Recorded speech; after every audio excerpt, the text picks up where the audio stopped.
स्वामी जी, बाल पीढ़ी देश का निर्माण करने वाली बाल पीढ़ी है और इस बाल पीढ़ी में से कोई पंडित जवाहरलाल, कोई इंदिरा गांधी और कोई नरेंद्र मोदी और मोरारजी देसाई जैसे निकलेंगे, क्योंकि ये पौध है। अगर पौध का सिंचन सही किया जाता है तो वह पौधा बड़ा होकर के पेड़ और वट वृक्ष बन जाता है, और कहीं पौधे के सिंचन में भूल है तो वह आगे जाके वट वृक्ष नहीं बन सकता, कमजोर हो जाएगा। यानी बच्चों की जो नींव सही लग जाती है तो बच्चे आगे जाकर के महान बन सकते हैं, अच्छे सिटीजन बन सकते हैं। तो आजकल बच्चों का जो वर्तमान में जो सिनेरियो चल रहा है, हालांकि माता पिता की भी उसके अंदर मैं गलती मानता हूं, क्योंकि बच्चे आज संस्कारित क्यों नहीं हो रहे हैं कि माता पिता स्वयं संस्कारित नहीं हैं। वो आशा तो कर रहे हैं बच्चों से कि वो संस्कारी बने, और खुद वो आपस में लड़ते हैं। खुद जो है सारा समय जो मोबाइल पे लगाते हैं, बच्चों को प्रेम प्यार उस पर ध्यान नहीं देते, संभालते नहीं। लेकिन फिर भी चलिए उसको हम थोड़ा अलग रखते हैं। तो आप अध्यात्म विज्ञान की दृष्टि से जो नई पौध है, जिसके अंदर बाल्यावस्था है, किशोर अवस्था है, तो उस अवस्था को कैसे सुदृढ़ बनाया जा सकता है, बहुत सरल सरल तरीके से उनको भी अध्यात्म विज्ञान बताइए। आध्यात्म विज्ञान पूरी सृष्टि को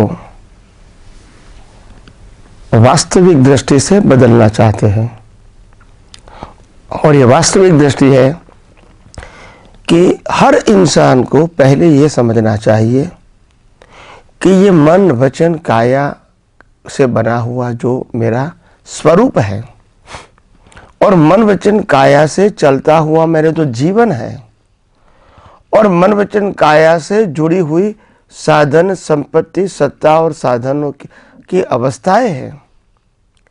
ये अवस्था को हमको सबको आज नहीं तो कल कुदरती रचना के रूप में देखना पड़ेगा, मानना पड़ेगा, समझना पड़ेगा। क्योंकि ये जो हमारे भारतवर्ष के अंदर पहले संस्कार थे, अतिथि देवो भव, यानी हम अननोन पर्सन को वेलकम करके, इनको खाने पीने रहने की सुविधा देकर इनको आगे जाने की सहायता भी करते थे। ये हमारी भारतीय संस्कृति थी। उस समय हमारी सोच अपने मन वचन काया तक सीमित नहीं थी, स्वार्थी नहीं थी, और ज्यादा से ज्यादा संपत्ति प्राप्त करना, सत्ता प्राप्त करना, लक्ष्मी प्राप्त करना, साधन प्राप्त करना, भौतिकता प्राप्त करना, वो नहीं था। उस समय वैल्यू थी प्रेम, मैत्री, करुणा, हेल्प, किसी को हेल्प करना, किसी के लिए सोचना, किसी को कोई भी प्रकार की सहायता करना, कोई भी प्रकार की। ये हमारे मानव जीवन का उस समय लक्ष्य था। और इस समय हिंदुस्तान के अंदर लोगों के अंदर मानवता काफी हद तक बहुत हाई लेवल की थी।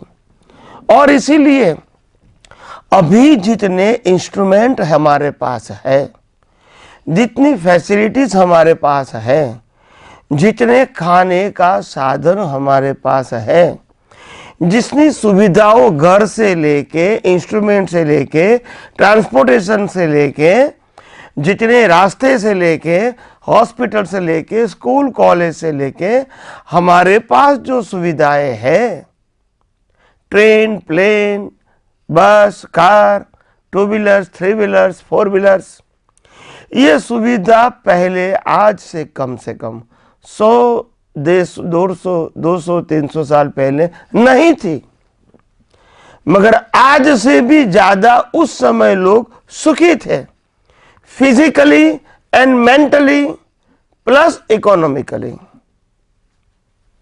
क्योंकि हर व्यक्ति सुबह से लेकर शाम तक वो काम करते रहती थी, और काम ही उनका मंत्र था। अपने आप स्वास्थ्य अच्छा हो जाता था, और काम में मन लगाने से अपना मन इधर उधर घूमता नहीं था और इसीलिए उसका मनोबल भी मजबूत था। दूसरी बात, जीवन जीने की जो आवश्यकता थी वो इतनी कम थी ताकि वो कम साधन में भी दूसरे को हेल्प करने के लिए सोचते थे, अपने स्वार्थ के लिए नहीं सोचते थे।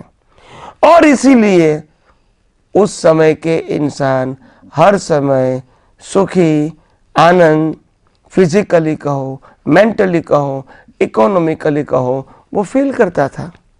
आज क्या हो गया, इतने सारे साधन होने के बावजूद, इतनी सारी संपत्ति होने के बावजूद, इतनी घर में फैसिलिटीज होने के बावजूद, इतने ट्रांसपोर्टेशन के साधन इजीली अवेलेबल होने के बावजूद, इतनी पढ़ाई लिखाई और पैसा मिलने के बावजूद भी आज इंसान सुखी नहीं है। न फिजिकली सुखी है, अनफिट है, न मेंटली सुखी है, कंफ्यूज है, न इकोनॉमिकली सुखी है, इच्छाएं बहुत है। अभी आप देखो, प्रश्न दृष्टि का है, प्रश्न साधन का नहीं है। प्रश्न सोच का है, प्रश्न अवस्था का नहीं है। मगर ये पूरी रिवॉल्यूशन जो हुई, क्यों हुई? क्योंकि आज सेंटर के अंदर हर व्यक्ति के जीवन में लक्ष्मी और स्टेटस सेंटर में आ गया। पहले सेंटर में था मानवता, प्रेम, मैत्री, करुणा और काम करना, कम से कम साधनों से जीना, तो लोग सुखी थे। तो कहने का मतलब यह है, हमको सोच बदलनी पड़ेगी। संजोग तो वही के वही रहेंगे, साधन भी वही के वही रहेंगे, संपत्ति भी वही की वही रहेंगी, एजुकेशन भी वही का वही रहेगा। हमको ही अपनी दृष्टि बदलनी पड़ेगी। कैसे बदली जाएगी? हमको अपने आवश्यकता को बहुत लिमिटेड बनाना पड़ेगा, अपनी जरूरत को कम करना पड़ेगा, एक दूसरे के लिए हेल्प के लिए सोचना पड़ेगा और अपने जीवन को भौतिकता से नापना नहीं चाहिए। हमारा कैरेक्टर क्या है, हमारी क्वालिटीज क्या है, हम कैसे स्वस्थ जीवन जी सकते हैं, पर काम करके, हेल्प करके, यही हमारी सोच हमको बदलनी पड़ेगी। आज क्या करते हैं हम? फिजिकल काम नहीं करते, बौद्धिक काम ज्यादा करते हैं, जिससे साधनों का यूज कर सकते हैं और पढ़ाई करके पैसा भी प्राप्त कर सकते हैं। मगर जिंदे व्यक्तियों के साथ एडजस्ट होने की कला धीरे धीरे लुप्त हो गई। आज घर के अंदर 2 व्यक्ति है, उसमें भी क्लेश, फिर 2 बच्चे आते हैं, इससे और क्लेश बढ़ जाता है। इससे छुटकारा तो मैं पा नहीं सकता हूं, बाद में मेहमान आ जाते हैं तो हमारा जीवन डिस्टर्ब हो जाता है और इस समय मैं इन अवस्थाओं को संभाल नहीं पाता हूं। तो मेरे को लगता है 4 व्यक्ति तो हमारे घर के अंदर, हम 2 और हमारे 2, वो तो कंपलसरी है। मगर बाकी जो लोग आते हैं, चाहे वो फैमिली मेंबर्स हो, चाहे रिलेटिव्स हो, फ्रेंड्स हो या नेबर हो, मगर वो हमको पसंद नहीं होता है। कब जाते हैं, यही हमारी सोच रहती है, क्योंकि हमारे ऊपर शारीरिक और मानसिक लोड बहुत बढ़ गया है, अनबेरेबल हो गया है। और आज हर इंसान, पढ़ा लिखा इंसान, अड़पन इंसान, मैरिज वाला, अनमैरिज वाला, बच्चे वाला, बिना बच्चे वाला, बिजनेस करता है, नौकरी करता है, साधु है, संसारी है, सब लोग कंफ्यूज है, क्योंकि उनको मालूम नहीं है कि जीवन की कीमत क्या है। अवर शरीर जो है वो इंस्ट्रूमेंट है, शरीर हम नहीं है। जैसे कार इंस्ट्रूमेंट है, जो ट्रांसपोर्टेशन में काम आती है। जो पैसा इंस्ट्रूमेंट है, संसार की हर चीज इसको हम खरीद पाते हैं। मकान है इंस्ट्रूमेंट जिसमें हम रह पाते हैं। ऐसे शरीर इंस्ट्रूमेंट है जिससे हम कर्मों के भुगतान कर पाते हैं। और जैसे कर्म खत्म हो जाएंगे, इंस्ट्रूमेंट को जला दिया जाएगा। हम नहीं जलने वाले हैं। अगर हम जलेंगे तो पुनर्जन्म कैसे होगा? फिर नेक्स्ट बर्थ में कर्मों के भुगतान कैसे करेंगे? तो शरीर को हम इंस्ट्रूमेंट नहीं मानते हैं, शरीर को हम मानते हैं, मैं हूं मानते हैं। कार को इंस्ट्रूमेंट मानते हैं, मकान को इंस्ट्रूमेंट मानते हैं, साधनों को इंस्ट्रूमेंट मानते हैं, पैसे को भी इंस्ट्रूमेंट मानते हैं। शरीर को इंस्ट्रूमेंट नहीं मानते हैं। शरीर को मानते हैं हम शरीर है, मेरा शरीर है और हम शरीर है। बस ये गलती हो गई। और इसीलिए हमारा शरीर, हमारी सोच के अंदर से जो सेंटर पॉइंट था, मैं आत्मा हूं, वो निकल गया। मैं शरीर हूं, वो आ गया। तब से हिंदुस्तान में पजल शुरू हो गया, और जिसका कोई सॉल्यूशन नहीं है। क्योंकि हम पजल में ही पैदा होते हैं, पजल में ही जीते हैं और पजल में ही मरते हैं, क्योंकि हमारा सेंटर पॉइंट शरीर है। और कुदरत का कानून बिल्कुल साफ है। आप जब पैदा होंगे कुछ भी लेकर नहीं आने का है, और आप मर जाओगे तो कुछ भी लेकर जाना नहीं है आपको। It is compulsory. और जो भी आपने पाया है संपत्ति के रूप में, साधन के रूप में, सत्ता के रूप में, शब्दों के रूप में, वो छोड़कर ही जाना है।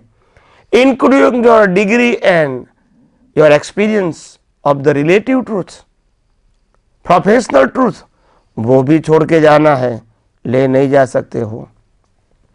और इसीलिए इस अवतार में एक व्यक्ति एमडी बनी है, डॉक्टर बनी है, गोल्ड मेडलिस्ट है, 40 साल की प्रैक्टिस करता है, फिर वो 5 साल के बाद गुजर जाता है, फिर जन्म लेता है, फिर जब बालक बनता है, फिर इसको बाल मंदिर में ही जाना है। तो पहले का ज्ञान कहाँ गया? पहले की संपत्ति कहाँ गई? पहले के संबंध कहाँ गए? सब छूट जाता है। और कुदरत हमारी सोच के ऊपर हंसता है। तुम्हारा नहीं है, तुम्हारा क्यों मानते हो? ये शरीर जो पंचभूत से बना है वो भी तो हमारा है, कुदरत कहता है। और आपको जो जीवित रखते हैं, हवा पानी खुराक, वो भी तो हमारा है, कुदरत कहता है। और कर्म के भुगतान के हर संजोग वो भी कुदरत देखता है, देता है हमको। हमको नहीं मालूम कल क्या होने वाला है, थोड़े समय के बाद क्या होने वाला है। तो हमारी दृष्टि, सोच, समझ बदलनी पड़ेगी अगर हमको वास्तव में सच्चा सुख प्राप्त करना है, सच्ची मानवता प्राप्त करनी है, सच्चा प्रेम प्राप्त करना है, सच्चा स्वास्थ्य प्राप्त करना है, हमारी कैरेक्टर को अच्छा बनाना है, हमारी सोच को दिव्य बनाना है, और हम खुद एक महान पुरुष की तरह अंदर से जिए, बाहर से नहीं, जो बाहर के संजोग के अधीन है, ऐसा नहीं। अंदर की संपत्ति, अंदर का कैरेक्टर, अंदर का अनुभव, अंदर का ज्ञान, उसकी वैल्यू करेंगे। तो मैं समझता हूँ हिंदुस्तान को बदलना, हिंदुस्तान के लोगों को बदलना और उसके माध्यम से पूरे विश्व को बदलना आसान नहीं है। तो आइए हम सब यही आध्यात्म विज्ञान को और गहराई से, और डीप से, और ब्रॉड विजन से समझें, ताकि हम हमारे परिवार का, हमारे समाज का, हमारे राष्ट्र का और हमारे हिंदुस्तान के लोगों की जो सोच है वसुधैव कुटुंबकम, इसको भी हम सार्थक कर पाएंगे।